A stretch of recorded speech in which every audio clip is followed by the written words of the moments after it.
What's going on, traders? John with Tactical Trading here. Got a little bit of a different video here. I'm going to kind of give a little bit of a step-by-step how I approach the markets and what I look for in a stock before I trade it. There's tens of thousands of stocks out here in the market, and a lot of people have that problem of how do I find that stock? How do I find the one to trade? A lot of people, they take a lot of pride in, oh, I found this gem, I found this one, I found that one. That's really not how I approach the market. What I like to do is find a stock that is already moving. The market does the work for me. Traders have already done the work for me.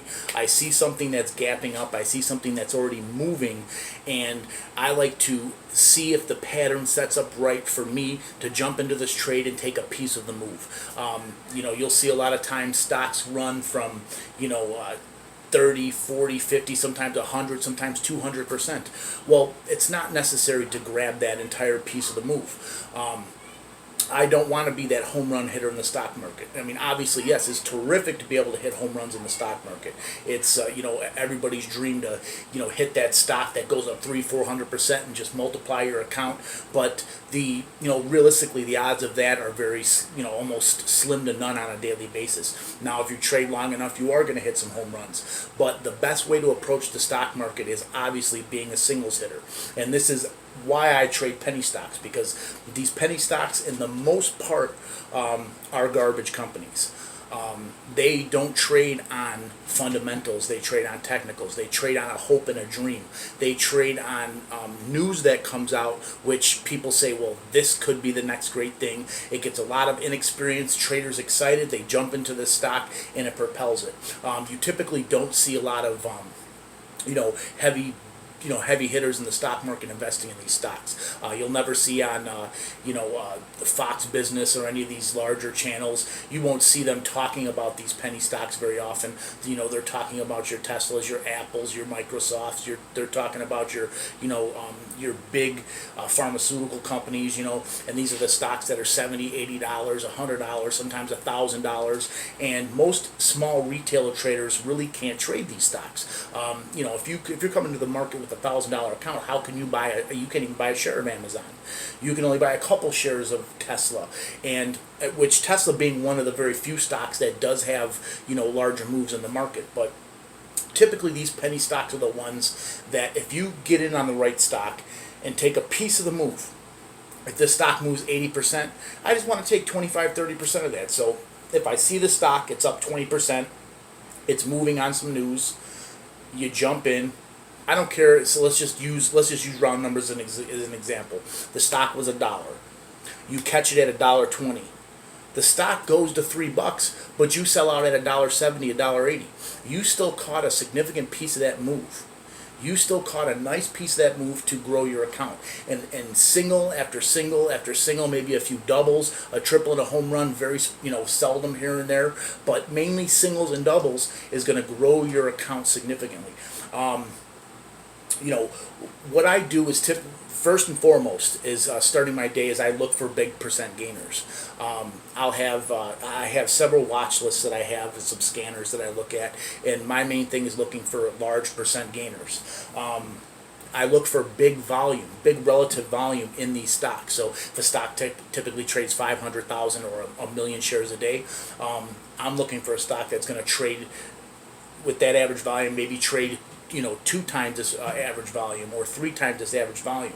And obviously, if you're looking at it pre-market or you're looking at it right at the open, you're not going to see a million shares too. Sometimes you may see a million shares traded, but you're not going to typically see that in the beginning. But you can do the math. If a stock typically trades 500,000 shares a day, or let's just say a million shares a day, and before the open, this thing trades 750,000 pre-market. It's up 25%. It has good news and it's moving. This is a stock that's going to get on my radar. So I look for big percent gainers. I look for big volume, relative volume, compared to what the stock trades. I look for news or a catalyst, and what's good news? What's a good catalyst? Earnings winners are a good catalyst. Low float plays, especially. I like for looking for hot sectors. sympathy plays to stocks that are running. A billionaire investor coming in and doing some, buying into a smaller company, a major contract. XYZ gets a, it's got a 5 million market cap, and XYZ gets a $3 million contract or $5 million contract or larger with a bigger company. That's going to push the company. Very few times you'll see an institutional or investor or a hedge fund getting into these, but that's also like a billionaire investor or institution or a hedge fund getting into one of these small stocks. Those are the ones that can cause this thing, a stock to run maybe 2, 3, 4 days. So those are the things I look for. Some of the keywords I look for in in these press releases, grants, receives, successful, breakout, FDA approval, agreement, improvement, partnership, anything with a large sum of cash, or investors coming in, increases, endpoints, accepted, promising, gain, excited. You look for some of these little keywords. You don't have to read through the whole entire press release. Scour through it, and if you see some of these keywords, okay, this is a decent press release, to get me excited about getting into this stock. So then what I do is when I see this, I look at the 1-year chart. So I look at the daily chart that goes out a year. I also look at the 5-year chart. I look for entry points for this thing. I look for support and resistance. You look for where this stock has gone up and stopped several times, and that's a hard a hard resistance point. You look for support lines. This allows me to know where I can get out, where I should be taking my profits. And a lot of times, if you see in that 5-year chart and this thing broke through all of its resistance, then you got something that may run indefinitely. Could have a huge run. Then I go on and I check, Twitter. I check even Investor Hub, StockTwits. All these little chat rooms and things like that to see the sentiment of traders. You can't take that for a grain of salt, but you do want to see who's pumping the stock and if the stock's being pumped as well, because that can push the gains up. So that's just a little way I look for some of these stocks. Like I said, it's always good to be the one that found the stock. Oh, I called this out a week ago, and this stock went up 200%, and this and that. That obviously can happen, but on day-to-day trading, when you're making your day trades, that's a little better for like swing trades or longer-term investing. But when you're day trading, that's not the way to trade. Never. You always want to find the hottest stock for the day. If you guys know, and if you guys been around the markets long enough, a lot of these stocks will pop up, and then by 11, 12, they're sinking right back down, and sometimes they never recover. They may recover a couple days, a couple weeks, a couple months down the line, but that day, typically they don't recover. One of the main things I do look for if I'm looking for a later day trade, is the dip and rip, like I've talked about before. I'll look for a stock that ran early in the morning, had high percentage gain, has had good news, and has really high volume. Typically look for something that has low float, that has run up, pulled back, and you want to always have VWAP on your charts, volume weighted average price. This is a day trading indicator, and I leave this on my charts when I'm doing day trading because this is a good, and a lot of traders use this. You don't want to use a trend line or an indicator that only a few handful of traders use. You want to use something that the entire market is using, because it's going to react. When a stock hits VWAP, it's going to typically bounce off VWAP because a lot of players are watching this. If it dumps through VWAP, you got to wait for it to come back. But the dip and rip is when the stock has a nice morning, it's up 40, 50, 100%, pulls back, rides along VWAP for the remainder of the day, and usually sometime in the late morning or early afternoon, you'll start to see it start grinding back up. The way I like to play this is, if it gets real close to the day high, I keep my eye on it. A lot of times this gets rejected at the day, right at the day high, causes a double top and goes back down. The stock's typically finished. But if this thing can break past that day high, you have a nice stock to play for a small percentage or a large percentage gain towards the end of the day, sometimes good for an overnight hold. I like to take OTC stocks for overnight holds because they don't trade after hours. that's the one thing about first green days, especially with the NASDAQ stocks. I really don't feel comfortable taking a stock that I know for an overnight hold, if it's going to be trading after hours and pre-market, because anything can happen in those in that time. It's the stock could dump, and then the next morning people see it and they think, well, the thing went down 30-40 cents on a $3 or $2 stock, and it just starts to sink. So the dip and rip is one of my significant plays, when I'm looking for a later day or afternoon trade. Now, if you're a beginner trader, I implore you, do not trade pre-market. I implore you. It is very illiquid. There is not a lot of volume. You can get crushed in pre-market. I would also advise you to stay away from the open. Let the market open up. Now, the market here in Chicago opens up at 8:30 a.m. So I'm just going to be using Central Time for that. So the market opens up at 8:30 a.m. Central.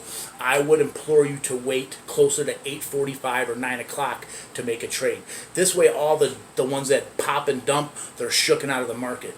You can see some of the stocks that are going to continue their run up until noon or sometimes even later after that time period. And you could still catch a nice piece of the gain. I mean, I don't care if the stock's up 40, 50, 60, 70%. If you catch, the way I look at it is I'm looking to, usually get 10 to 20% on any one of my trades, any one of my day trades. This way, you say you put $500 into a stock. If you make $50 on that trade, you did a good day. You had a good day. And using accounts like, Robinhood and Webull, and a lot of those, they don't have OTC stocks or allow you to trade OTC stocks on there, and they have free commissions. So does TD Ameritrade, free commissions on listed stocks. So it doesn't matter. You make $50, you're not paying $14, $15 in commissions. So if you can get 10% or 15% on a trade and do this day after day after day, let's just say on a 5-day week you hit out of 3, you miss 2, you cut your losses quickly, you made $150 on the win side, you lose your 2 trades, you lose 10, $15 on those, let's just say you lost 30 total, you made $120 for the week. On a $1,000 account, you're up over 10% in the week. Now, if you get 10% on with a large account on with a mutual fund or one of these hedge funds, you're a hero in Wall Street. If you get just 15% in a year. So if you're making 10% a week on your money, you're doing really good. And trying to take your singles, your 10% a day, is the way I look at it to be really successful. You always want to go to a trade with a minimum 2-to-1 profit-loss ratio. Minimum. I like to go for 3-to-1 profit-loss ratio, and I like to cut my losses immediately. Let's use an example. You're looking at stock XYZ. The stock is a 50-cent stock. Pre-market, it shoots up to $1. So you wait, let this thing shake out. It's about $1.20. After it shakes out after the open, you get in at $1.20. This thing goes up to $2, but you got in at $1.20 and you got out at $1.50. You still made 30 cents a share on that. You still made about 20% on your investment with that trade.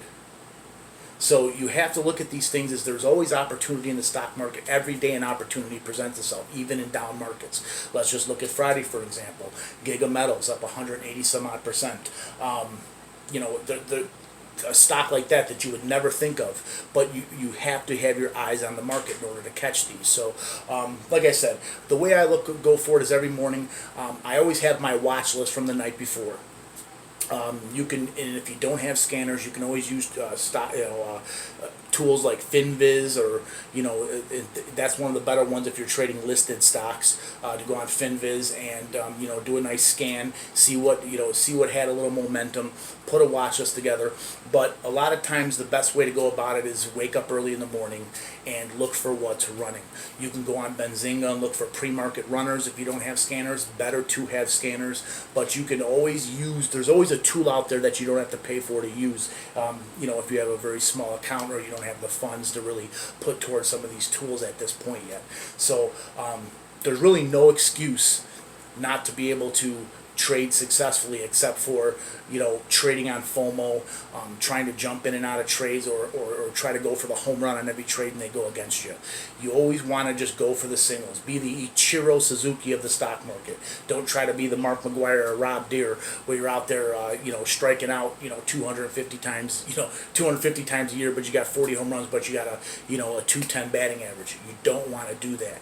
You want to go up and have that nice, you know, I'm not going to use a batting average as far as with the stock market, because you always want to trade closer to 45 to 65 in that range. You want to trade at that percentage range. If you trade at 50%, you go for a 2-to-1 profit to loss ratio, and you cut your losses immediately, you are still going to be a very, very profitable trader. So that's really all I got for you guys. Just wanted to give you a little, you know, what I do and what I look for. Again, I watch for big percent gainers in the morning. Look for big volume on these big percent gainers. I look for a news catalyst, and then I go back in. I look at the long-term charts, and you know, I check, you know, some of the Twitter and some of the stock twits and some of these to see some of the sentiment on the stock, and then I prepare my trade. I look at those charts. I find the support, find the resistance. I find an entry point where I want to get in. And like I said, you always want to do a, you know, a 2-to-1 profit loss ratio. Let's use again $1 for an example. You get in at $1. You're looking to make 20 cents. You only want to, you know, so you're looking to get out at $1.20, and you cut your losses. I would say 95, but if you want to give yourself a little room, you cut your losses at 90. So you always want to use a, you know, 2-to-1 profit to loss ratio based upon the support and resistance on these stocks. So like I said, as always, please like, please share, please subscribe. If you got any questions, put them in the comment section below, and I appreciate you guys watching. You guys have a great night. Let's get that money.